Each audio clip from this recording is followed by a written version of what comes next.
Donc, bienvenue sur ce chat Kitchen Diet comme tous les mardis à 18h30. On est ensemble pour une demi-heure pour que je puisse répondre à vos questions, interrogations sur la diététique, la nutrition et le programme Kitchen Diet en particulier. Désolée, je suis un petit peu malade, donc vous allez entendre ma voix bizarre et mon nez bouché, mais c'est pas grave. Alors, dites-moi tout. Depuis combien de temps vous êtes sur le programme Kitchen Diet? Est-ce que vous aviez déjà participé au chat? Si vous avez déjà perdu du poids, etc., n'hésitez pas à me dire tout ça. Alors voilà, Karine, je vois que vous écrivez. Simon, je vois que vous êtes sur votre téléphone. Alors j'espère que vous n'êtes pas en voiture. Ça arrive souvent que les personnes nous suivent en voiture et du coup ne puissent pas écrire et poser de questions. En tout cas, si c'est le cas, sachez que je devine pourquoi. Et puis sinon, n'hésitez pas à participer depuis votre téléphone.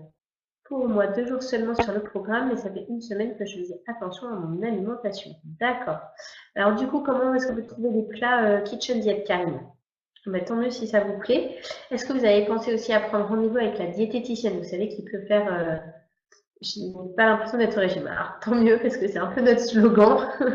Donc c'est tant mieux si c'est ce que vous sentez. Ok, pas encore. Alors sachez que c'est vraiment complémentaire, hein, le rendez-vous téléphonique avec la diététicienne. Déjà, le premier dure 40 minutes. C'est très personnalisé. Elle va pouvoir voir votre âge, votre activité physique, vos goûts, vos dégoûts, l'historique de votre prise de poids, etc. Et du coup, adapter si vous avez faim ou pas, rajouter du pain éventuellement, ajouter des fruits selon ce qui vous manque le plus. Donc n'hésitez pas. Voilà. Alors, vous savez que chaque semaine, je fais un petit laïus, petite minute diététique. Donc là, le thème cette semaine, c'était l'effet afterburn. Donc ça, c'est mon coach sportif qui m'en avait parlé la première fois. Après, j'ai vu un reportage là-dessus. Donc c'est un nouveau concept dans le milieu sportif, on va dire, enfin nouveau, peut-être pas si nouveau que ça en fait. L'idée, c'est qu'en fait, il est plus efficace de faire du sport tous les jours mais pas très longtemps et de façon très intensive, que de se faire juste une grosse séance, par exemple, de marche rapide ou de vélo dans la semaine. Donc ça, de toute façon, on le sait de plus en plus qu'il vaut mieux bouger au quotidien. Alors les recommandations sont de 30 minutes de marche par jour, qui peuvent être réparties en 2 fois 15 minutes ou 3 fois 10 minutes de marche. Mais on peut encore plus intensifier la chose en faisant à peu près 7-10 minutes de sport très intensif tous les jours, hein, tous les matins, tous les soirs. Il y a d'ailleurs des petites applications qui se développent sur les smartphones qui vous donnent des exercices comme ça. Donc, par exemple, 30 secondes d'un exercice, puis 30 secondes d'un autre, puis 30 secondes d'un autre, et à chaque fois des exercices assez intensifs. Donc, on ne lâche rien pendant 7 à 10 minutes. C'est difficile, mais après, on a fini tout le sport de la journée, donc c'est assez motivant quand même. Et en fait, l'idée, c'est que ça va être très, très intensif pour l'organisme. Donc, on va brûler déjà des calories sur le moment.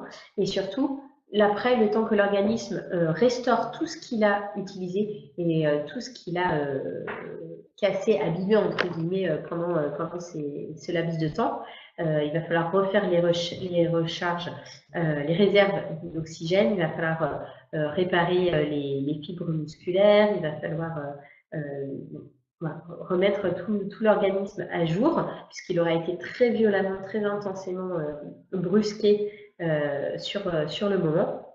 Et en fait, toute cette remise à niveau, toute cette remise à jour, ça va pomper des calories, ça va nécessiter de l'énergie. Et c'est ça ce qu'on appelle l'effet afterburn. C'est qu'en fait, même après le sport, on continue à pomper de l'énergie, à brûler des calories. Voilà. Donc ça, c'est la bonne nouvelle. On ne fait plus de sport, mais ça brûle toujours. Moi, je trouve que c'est quand même un concept assez sympa.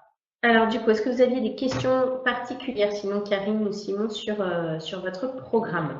On n'est pas très nombreux ce soir. L'idée, normalement, d'une réunion de groupe en ligne, c'est qu'il y a plusieurs personnes qui sont là pour échanger sur leur expérience, donner leurs trucs, leurs astuces, et puis on peut entendre les réponses aux questions des autres auxquelles on n'aurait pas forcément pensé. Bon, là, vous n'êtes que 2, et en plus, Simon, a priori, ne peut pas participer. En tout cas, pas par écrit. Alors, pour les afterburn, j'ai repris la corde à sauter. Bon, ça, c'est super. C'est effectivement bien intensif.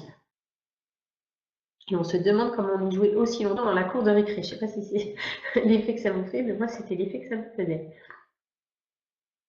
Alors pour les manques, d'habitude, moi j'ai du mal à me priver de pâtes, de riz, de chocolat. Mais là, j'ai parfois des pâtes et du riz, donc pour le moment ça va. Le chocolat, je n'en ai pas encore pris. Alors, c'est une très bonne question, Karine, effectivement. Si le chocolat vous manque, plutôt que de vous dire je tiens bon, je tiens bon, je tiens bon, et un jour craquer sur la tablette entière, il vaut mieux en prendre un carré. Vous pouvez prendre, si vous voulez, soit un carré après le déjeuner, pendant le café par exemple, des choses comme ça. Ou sinon, vous pouvez prendre 15 grammes de chocolat à la place d'un fruit. Donc, selon le chocolat, ça représente soit une barre de 4 petits carrés, soit ça va représenter 2 gros carrés, une tablette style Côte d'Or, etc. Mais vous pouvez prendre 15 grammes de chocolat, chocolat noir, chocolat blanc, chocolat au lait, peu importe, à la place d'un fruit. Donc vous savez que vous avez 2 portions de fruits dans la journée, deux portions de fruits frais que vous pouvez caser quand vous voulez, le matin, le midi, en collation, le soir. Ben, de temps en temps, hop, vous troquez un fruit par 15 grammes de chocolat, comme ça évite de laisser s'installer la frustration. Bonne nouvelle à la place du fruit de temps en temps. Voilà. Donc, vous pouvez faire pareil avec un verre de vin ou une flûte de champagne, hop, à la place d'un fruit. Alors oui, une question sur les yaourts, allez-y. Est-ce qu'éventuellement je peux décaler le yaourt de la collation au soir? Alors oui, tout à fait. Donc, effectivement, j'imagine que vous avez reçu le livre Réussir mon programme, tome 1. Donc effectivement, page 8, je crois. Vous avez une structure. Alors, la structure que j'ai mise dans le livre, elle est un petit peu figée forcément puisque c'est écrit, mais effectivement, vous pouvez tout à fait la décaler. Ce dont il faut vous souvenir, mais oui, en plus, je vous parlais de chocolat, mais dans le programme Kitchen Diet, vous avez normalement de toute façon un carré de chocolat le midi et un carré de chocolat le soir qui sont prévus au programme. donc en fait, si vous en voulez un petit peu plus, vous pouvez troquer à la place d'un fruit. Mais de toute façon, dans le programme, vous avez un carré de chocolat le midi et le soir qui sont prévus. Vous avez aussi 2 laitages et 2 fruits. Après, libre à vous de les caler quand vous voulez. Si vous préférez prendre le laitage en collation et le fruit en dessert le soir, pas de problème. Si vous voulez un laitage et un fruit en dessert et en collation, vous prenez que les cookies par exemple, pas de problème non plus. Vous pouvez vraiment switcher. Pareil pour la collation. Je ne sais pas si vous aviez l'habitude de prendre des collations ou pas. Il y a des personnes qui vont prendre la collation le matin avec le petit déjeuner pour avoir un petit déjeuner beaucoup plus copieux. Il y en a qui vont prendre la collation le matin, d'autres la collation l'après-midi, d'autres après le dîner pour avoir quelque chose à manger de sucré devant la télé sans aller se jeter sur des gâteaux dans le placard. Donc, c'est vraiment en fonction de votre rythme. Après, ce qui est bien avec les sablés et les cookies, c'est que vous en avez 4 par paquet. Donc, vous pouvez très bien prendre 2 le matin, 2 l'après-midi. Ça vous fait 2 petites collations. C'est vraiment en fonction de vos besoins, en fait.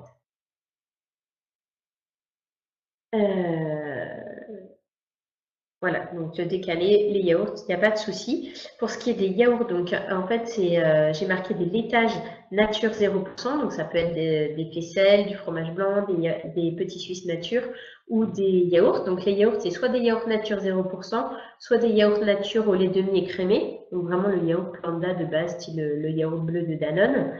Après, si vous voulez des yaourts aux fruits ou aromatisés, vous pouvez prendre des yaourts 0% aromatisés, du moment que ça ne dépasse pas 65 calories par pot. Alors là, j'ai les yaourts de la ferme des Peupliers. Oui, bah, c'est des yaourts, ils sont un délice. Okay. Bah, c'est vrai que c'est des yaourts quasiment faits maison, et ils sont au lait écrémé, donc ça, il n'y a pas de souci. Alors, ok, a priori pour le moment, je n'ai pas d'autres questions sur les journées du programme. D'accord. Alors oui, c'est vrai que la journée libre, je comprends que vous ayez des questions, allez-y. C'est vrai que la journée libre, vous êtes justement laissé un petit peu à vous-même. Donc déjà, vous avez vu que je vous ai mis une structure quand même pour guider un minimum. Donc ça, c'est dans l'idéal. Si vous restez chez vous sur la journée libre, si vous n'avez pas de resto, pas de réunion de famille, pas de repas chez des amis ou chez vous avec des amis, etc.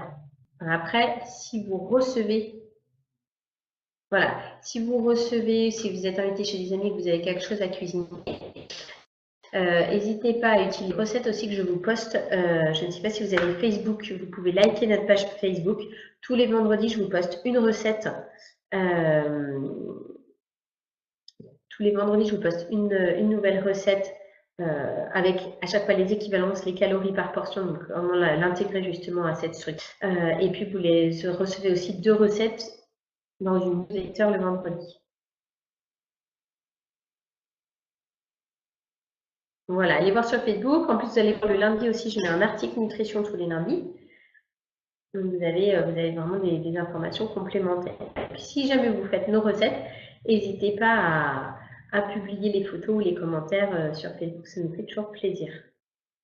Alors, 1200 calories, déjà la structure que je vous ai mise moi, elle est plutôt à 1400 calories. Vous avez de la matière grasse, vous avez une cuillère à café d'huile le midi, une cuillère à café d'huile le soir, vous avez une portion de fromage dans la journée, vous avez du beurre le matin au petit déjeuner. Donc, c'est quand même une journée un petit peu plus souple, 1400 calories. Après, vous pouvez augmenter un petit peu. En fait, l'idée de la journée libre, ça va pas être de manger à tort et à travers, ça va être quand même de rester sur une ligne raisonnable pour ne pas reprendre tout le poids que vous aurez perdu sur le reste de la semaine. Donc, on n'est pas à faire des excès. Maintenant, si vous avez envie de vous faire plaisir, vous pouvez vous faire plaisir, mais une fois par repas. Par exemple, le matin, au lieu de prendre des céréales ou du pain, vous pouvez vous prendre un croissant. Voilà, vous ne prenez pas un croissant plus une demi-baguette de confiture, etc. Vous prenez un croissant, un yaourt, un fruit, par exemple. Le midi, si vous voulez vous prendre un verre de vin, ben, ça sera un verre de vin. Et le soir, si vous voulez prendre une part de tarte ou de gâteau, parce que vous êtes à une soirée avec un anniversaire, bon ben voilà, vous prenez une part de gâteau. Ce qu'il faut éviter sur la journée libre, c'est le cumul. On ne va pas se prendre le saucisson en apéro, plus la terrine en entrée, plus les frites en plat, plus le plateau de fromage, plus le gâteau en dessert, plus le vin en accompagnement. Enfin, voilà, tout ce qui va être accumulation de produits caloriques, c'est ça qui va vous faire chuter. Voilà, exactement.